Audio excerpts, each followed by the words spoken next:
আজকে আপনাদেরকে একটু গুরুত্বপূর্ণ কথা বলি। আপনারা সবাই সাবধান থাকবেন, এমনকি কয়েল থেকে, এমনকি সিলিন্ডার থেকে। কারণ এখন আগুন যেখানে একটু করে লাগবে সেখানে জ্বলে ছাই হয়ে যাবে, এই অবস্থা। তো আমরা সবাই যে যেখানে আছি সবাই সাবধানে থাকবো। এই কথাটা কেন বললাম, এটারও একটা মানে আছে। তবে ফেসবুকের রোজের কারণে বলতে পারলাম না। তো আজ মনটা অনেক খারাপ সব কিছু নিয়ে, তারপরও ভিডিওটা ছাড়তে হলো। ভিডিওটা তো ছাড়তেই হবে। ফেসবুক আপনার মন খারাপ, আপনার কোনো দুঃসময় সেটা দেখবে না। ফেসবুক দেখবে আপনি সময় মজে কাজ করছেন কি না।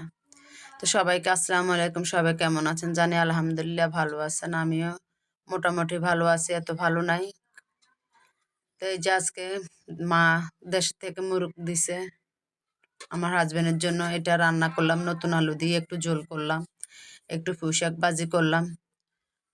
তো আমি মুরগিটা এভাবে রান্না করলাম, একটু কাঁচামরিচ দিয়ে করলাম। আবার বললেন না এটা এত সাদা কেন, এটা কাঁচামরিচ দিয়ে রান্না করলাম। কাঁচামরিচ দিয়ে এভাবে মুরগি রান্না করে খাবেন, দেখবেন অন্যরকম একটা স্বাদ আসবে।